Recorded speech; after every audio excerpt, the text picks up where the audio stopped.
Ba't ang dragon na to? Kahit saan ako tumingin, kahit saan ako lumingon, lilingon din siya titingin. Ano kaya ito? Kanino kaya ito? At, basta, mamaya natin malaman kung anong sagot dyan. But for now, ito na muna ang amazing stories of the week. Oh, break muna tayo sa outdoor adventure. Papasyalan natin ngayong umaga, bukod sa kakaiba, aircon pa. Kapag may nagsabi sa inyong mga espiritu sa loob ng mga manikang ito, tinuturing namin sila na totoong bata talaga, hindi po sila as adult lang. cute pa rin ba o nakakata-cute?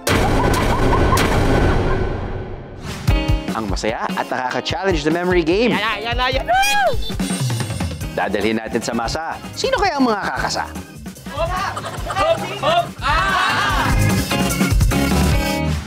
All these and more ngayong umaga dito sa...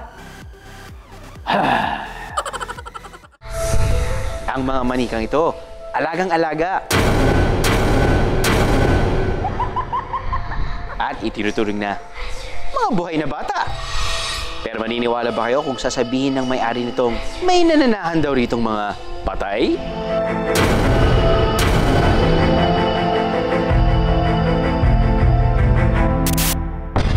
Dito sa Zamboanga del Norte, nakilala namin ang may-ari ng mga manika. Tatawagin natin siyang Victoria. Hello!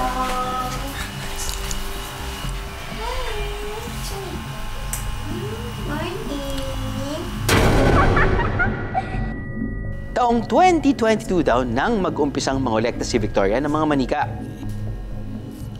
At sa 14 ng dolls, 12 raw ang may namamahay na elemento. At 2 naman daw ang may nakatagong espiritu ng tao. Tinuturing namin sila na totoong bata talaga, hindi po sila as adult lang. Ang nakikita ko din is yung totoong sinong nakatira sa bagay na yun. Ilan daw sa mga elemento na sa manika ni Victoria ay duwende. Pinangalanan niya itong Gab-Gab.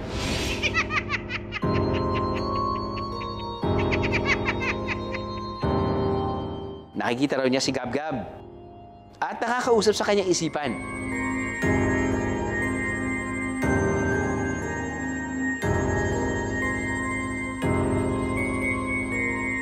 Nang ipaguhit namin ang itsura ni Gab-Gab, ito ang kanyang ginawa.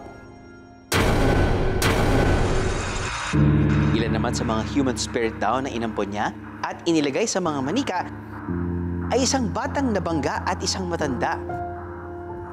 Pinangalanan niya itong Zia at Vera. Mahal ko silang lahat, pero sinasabi ko siya yung pinaka-paborito ko. Kasi sa yung, alam niyo yung batang maligalig, masayahin, na kahit sa ganyan siya nakatira sa isang material, pero nasushow niya pa rin sa akin yung pagmamahal niya sa akin na ako na yung nanay niya ngayon.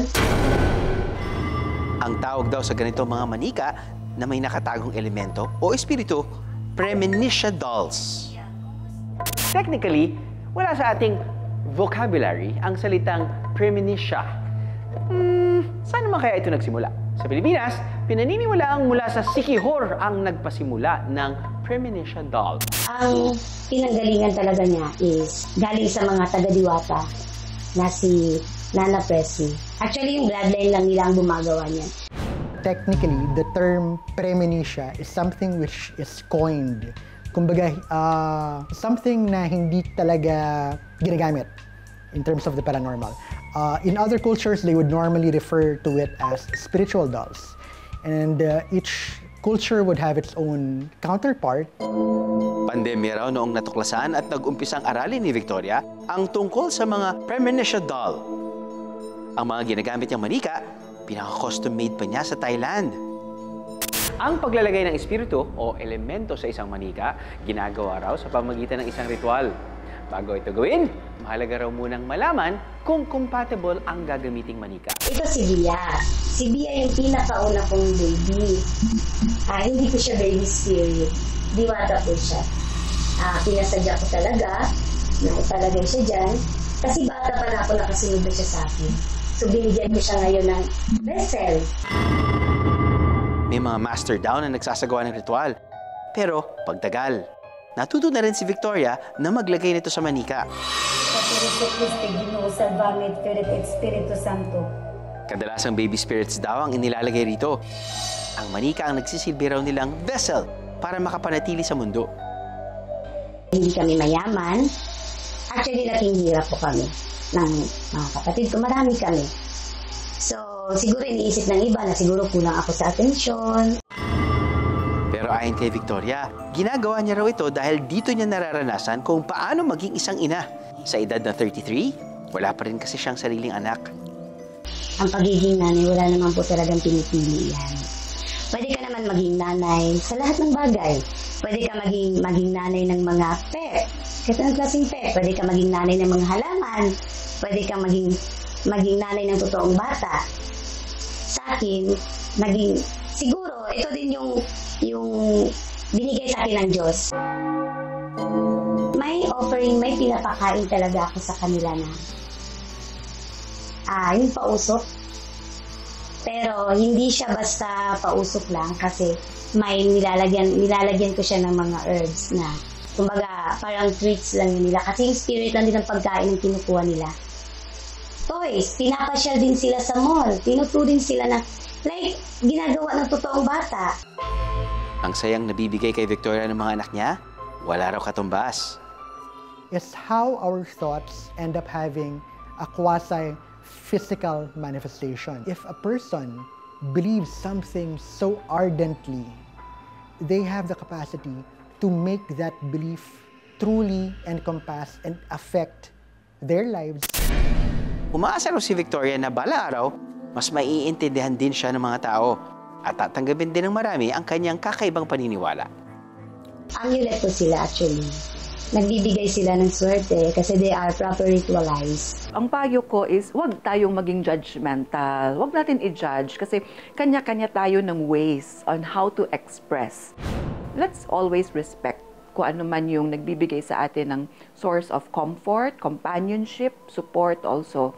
So parang it's a two-way relationship din siya.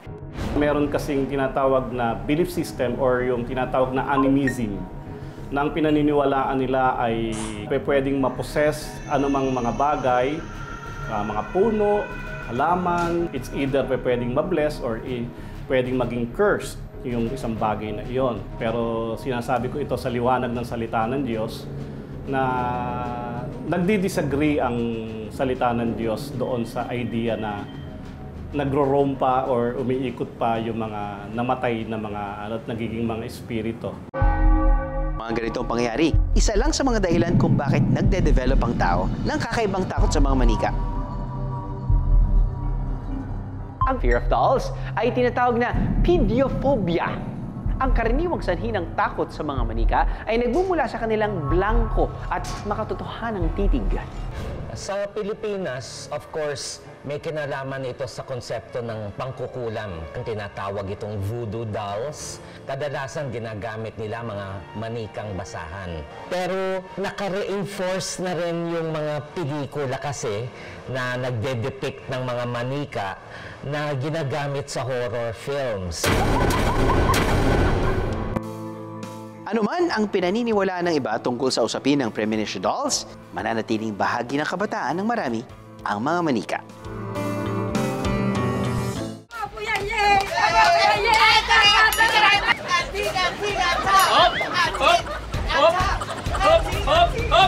Pito ba kayo nanalo? Bali po, kayo po yung Monday. Tapos, si Kuya naman ang Tuesday. Oh, hawak-hawak ko ng dambuhalang mikropono, guys. You know what's coming, mga kaaha? Oras na para i-test ang talas ng inyong memorya. Ang kaaha natin sa kalsada na magpapatest sa inyo, mabibigyan ko ng mikropono. Hello, Machak! Yakang-yaka ko na to, Kuya Drew! Ang Running Man Philippines cast member na si Buboy Villar. Sagot na ang paghabol sa mga kaaha natin sa kalsada. Just keep running, man! Sa isang kali sa Quezon City, maghahasik ng kakulitan itong si Buboy. Simple lang ang mechanics ng game. May hawak akong flashcard na may iba't ibang kulay. Magbibigay ako ng sunod-sunod na kulay sa ating mga kaaha at kailangan nilang i-memorize ito in chronological order. Kapag nakuha nila itong tama, may premyo sila sa akin. Ang mga kaahan natin sa loob ng sasakyan, hindi rin nakaligtas kay Buboy. Wait lang po mga kabay, traffic pa! Pwede po ba kayong bumaba ng very light lang? Pahingin lang po ako ng 1 minute to 2 minutes. Okay, ate, are you ready? Are you ready? Ready. Ready. I-memorize lang po mga kulay, okay?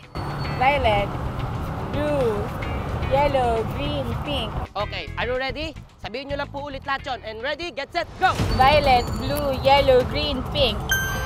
That's correct! May first prize po kayo. Dahil po nasagot nyo po ang tamang mga question, meron po kayong electric fan. Oh, ba't parang sa akin yung dapat binigay yun, ha? Ingat po kayo! May nakita nga akong karinderya dito, eh. Pero shala tong karinderya nila na to. Tara, magtanong na tayo dito at baka meron tayong mga kalaro. Okay, since marami namang tao dito sa kainan, magpapalaro tayo. Hindi lang to isa, kundi pangmaramihan na to. I-memorize lang po ito. Makuha kaya nila ng tama ang pagkasunod-sunod ng 7 kulay? Sino mauna? Ikaw! Okay, kuya. Balatan mo na yan, kuya. Tama kaya, mga kaaha, ang pagkalatag ni kuya sa mga colors? Magaling kaya ang memorize si kuya sa mga colors? Tama. That's your final answer, kuya? Final answer. Okay, final answer. Kuya, baguhin mo, kuya, kung ano sa tingin mo tama dyan. Tama na po. Tama rin yan? Kuya, sa tingin mo tama yan? Paano mo nagsabing tama yan, kuya? Na-memorize mo po ba tama? Ate, meron po ba kayong gustong baguhin, no? Sa tingin nyo, tama po yung pagkasunod-sunod na po. Tama po yan, yay! Tama po yan, yay!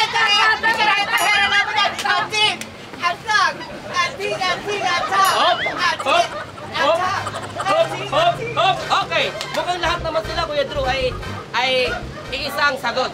Correct! Alright! At dahil lahat kayo ay nakasagot, meron kayong rare na rare. Pag-share nyo na lang to.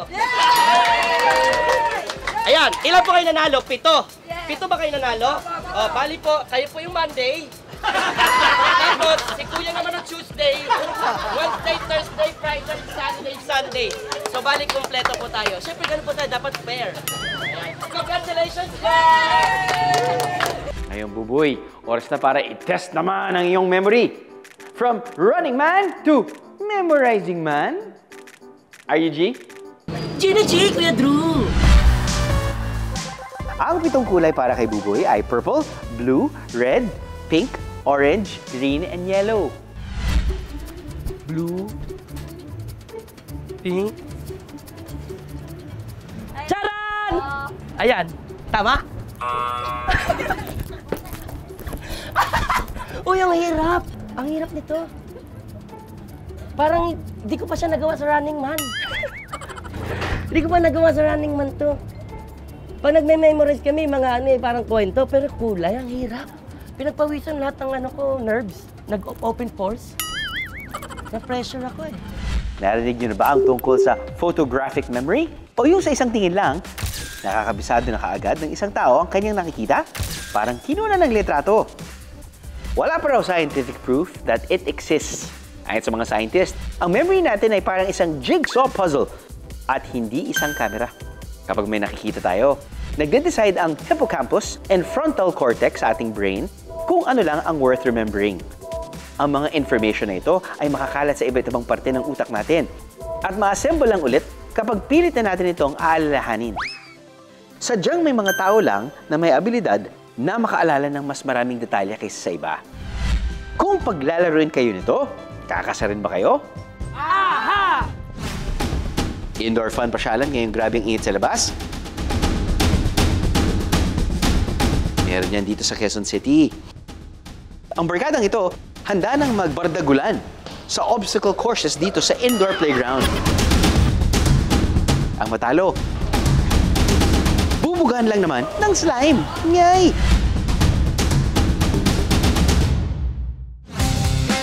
Ngayong umaga, makakasama natin ang Gen Z Barkada na mahahati into 2 teams. It's Aaron at Jern for Team Sheesh. At sina Angelo and MJ for Team Skirt. Kung sinong team ang unang makakuha ng 3 points sa 5 obstacle courses, panalo! Let the games begin! In 3, 2, 1! Standing Labyrinth ang first game na merong maze sa obstacle floor.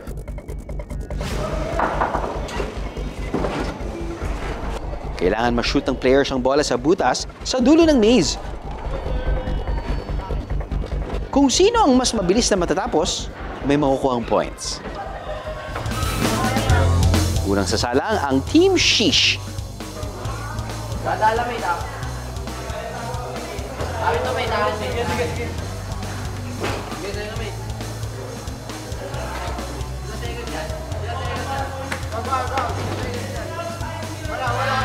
In 32.29 seconds, na-shoot na nila ang bola.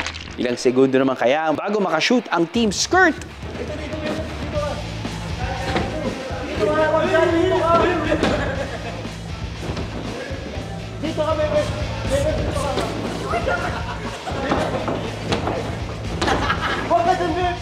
After 33.05 seconds, na-shoot na rin ang bola.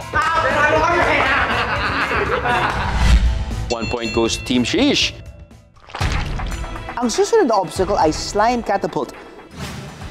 May tig-5 bola at sina Aaron of Team Sheesh and MJ of Team Skirt. Kailangan patalbogin ang bola sa foam bago ma-shoot sa timba. At kung sino ang may mas maraming ma-shoot, may makukuhang points para sa kanilang team.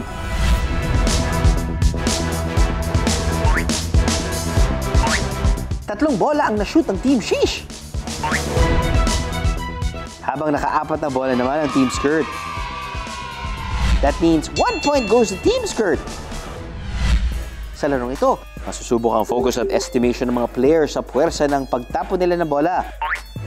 Kapag masyadong malakas o mahina ang tapon, pwedeng hindi ito ma-shoot sa timba.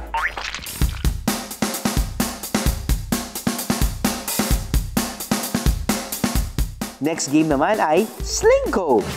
Paramihan lang ng bola na masasalo ang players dito mga kaaha. Angelo of Team Skirt got 21 balls, while JR of Team Sheesh got 22 balls. That's another 1 point for Team Sheesh. Eye and hand coordination naman ang kailangan sa larong ito. Dahil sa mga nakaharang na pin, pwedeng mag-iba ang direction ng pagbagsak ng mga bola. Kaya kailangan din ng matinding focus at quick reflexes dahil hindi lang diretso ang pagbaba ng mga bola. Up next, ang Escape the Labyrinth 2.0. One-player game pa rin ito mga kaaha. Kung sino ang unang makashoot ng bola sa pinakataas na butas, may makukuhang another point for his team.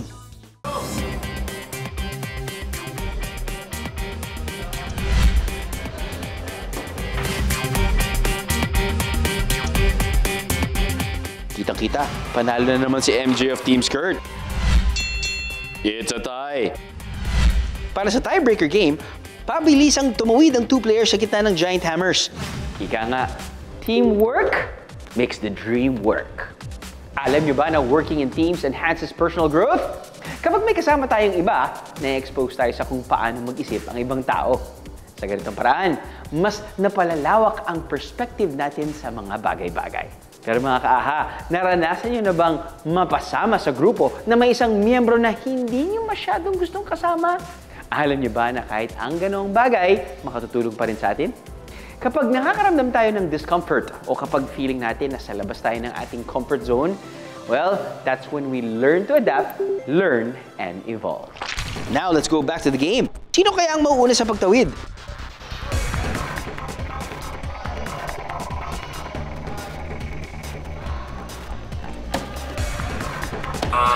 That's 7.45 seconds for Team Sheesh. Matalo kaya sila ng Team Skirt?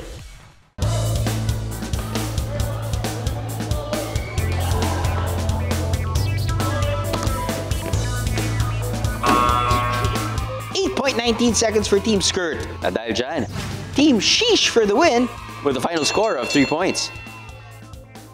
Doon ako nalungkot. Doon ako nalungkot? Nakakalungkot po. Nakakalungkot. Pero gusto lang naman pag maganda. Hindi kasi nagdikit yung balayibo namin eh.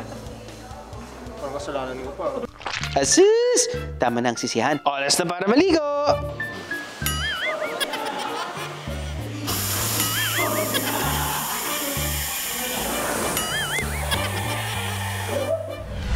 Tuwang-tuwa ang Team Sheesh, ha? Sheesh! Pagpasok po namin doon lang po nagkaroon ng teamwork. Usang lang, chemistry lang. Chemistry lang po nagdala.